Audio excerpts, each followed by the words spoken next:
pessoal, como é que vocês estão? Hoje eu tô aqui pra fazer uma resenha, eu sei que vocês gostam, e eu vim trazer hoje a minha segunda leitura de 2026, meu mais recente livro lido, A Cabeça do Santo, da Socorro Cione.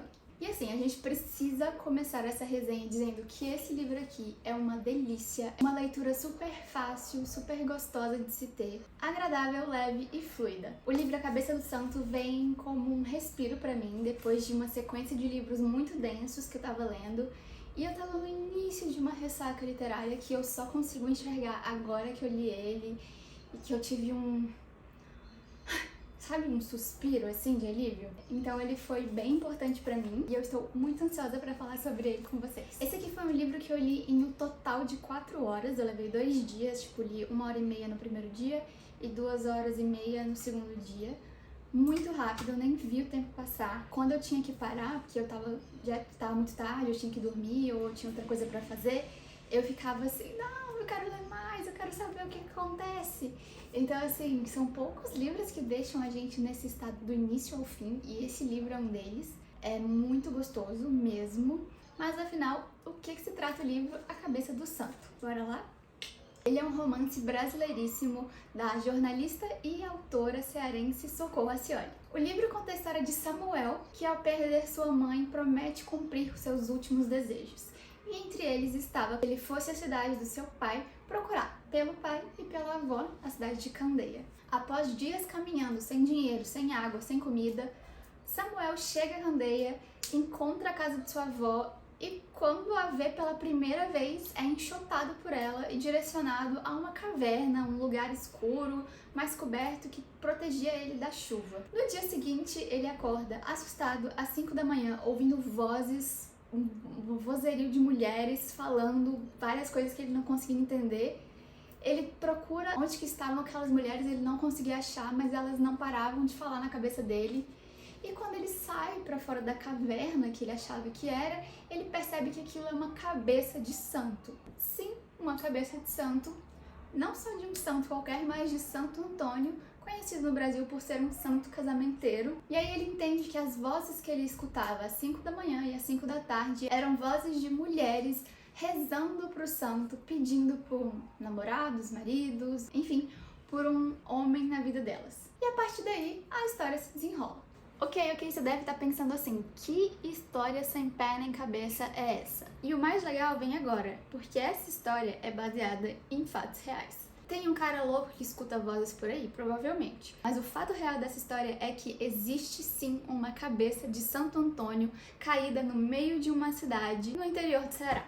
No início dos anos 2000, Socorro Cione leu uma entrevista de uma mulher que denunciava uma cabeça de santo gigantesca abandonada há mais de 20 anos no seu quintal. A matéria havia sido escrita por Rita Célia, uma jornalista cearense que cobria eventos religiosos, principalmente católicos. E aí a Rita Célia foi cobrir a Romaria de São Francisco quando ela recebeu o furo, né, de que havia uma cabeça e que os moradores estavam revoltados na cidade de Caridade. E aí os moradores reclamavam assim, a gente teve que fazer um muro por cima da cabeça porque as pessoas invadem, as pessoas usam ali de banheiro, de motel, tem até um vagabundo que mora por lá. Que a cabeça serve de morada de bicho, serve de banheiro, serve de motel. Pessoal, e até um vagabundo já morou aí dentro.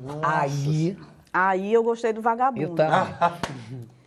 Aí eu gostei do vagabundo. Ela então cria essa história de um homem que vai morar dentro de uma cabeça de santo em uma cidade quase fantasma e que às 5 da manhã escuta preces de mulheres destinadas ao santo dono da cabeça. E ela envia essa ideia para uma seletiva do curso de contação de histórias, Como se cuenta um conto, ofertado pela Escola Internacional Cine e TV de San Antonio de los Baños, em Cuba. Quem era a mente por trás dessa oficina? Ninguém mais, ninguém menos que ele, Gabriel Garcia Marques. E eu falei seletiva porque o curso era super restrito. Os participantes eram convidados pessoalmente pelo próprio Gabriel Garcia Marques e eram todos pessoas próximas e amigos próximos dele.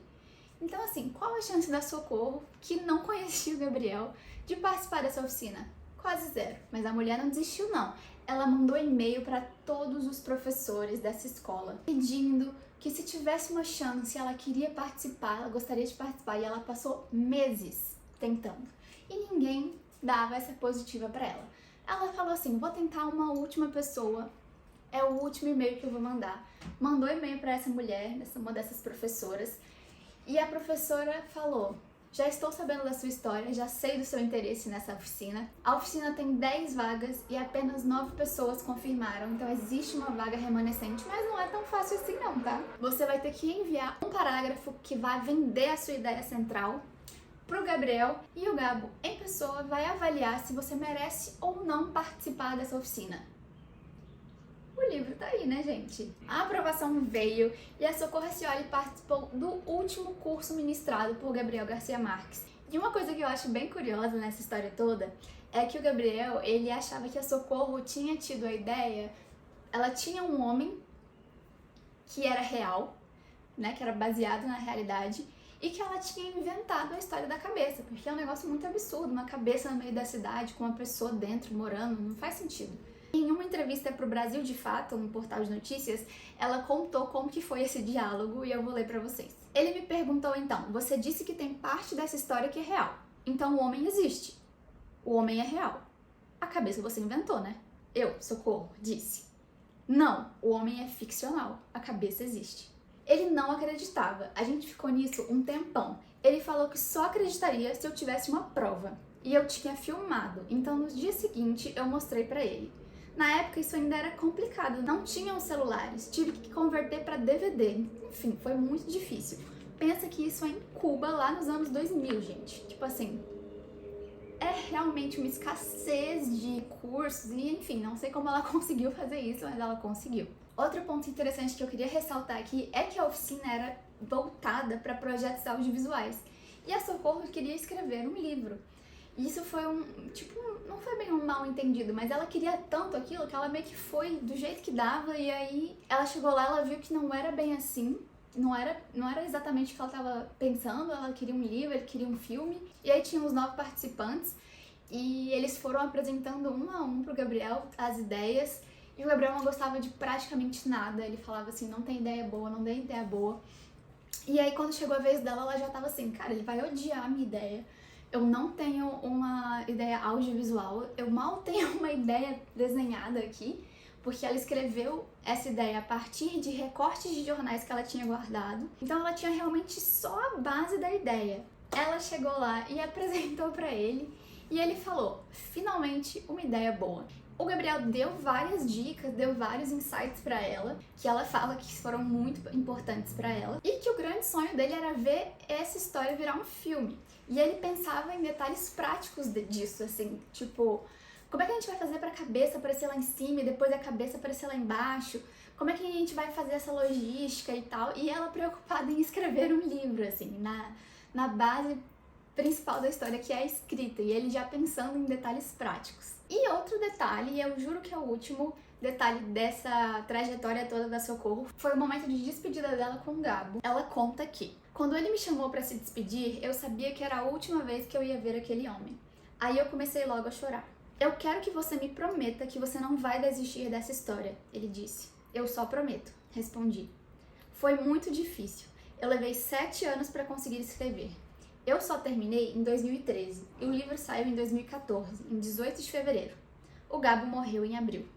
Enfim, gente, eu desenvolvi mesmo um hiperfoco nesse livro, um hiperfoco nessa história toda. Eu achei, assim, muito incrível todos os detalhes que fazem parte desse universo da cabeça do Santos. São muito cativantes. Mas vamos às minhas opiniões finais sobre o livro. A escrita da Socorro Scioli te conduz perfeitamente ao longo da história, ao longo dos cenários, assim, ao longo dos personagens, então é muito cativante. E ela faz isso sem deixar nenhuma ponta solta, nenhum personagem tá ali só por estar, ele vai fazer um sentido no final da trama, e isso pra mim é a marca principal do Gabriel Garcia Marques, então logo se vê que ela é uma pupila dele mesmo. Eu fiquei muito encantada com isso, eu sempre fico encantada quando eu leio livros que são de fato muito bem pensados, porque tem livros que são bons, mas que você fica assim, tá, mas e aquilo?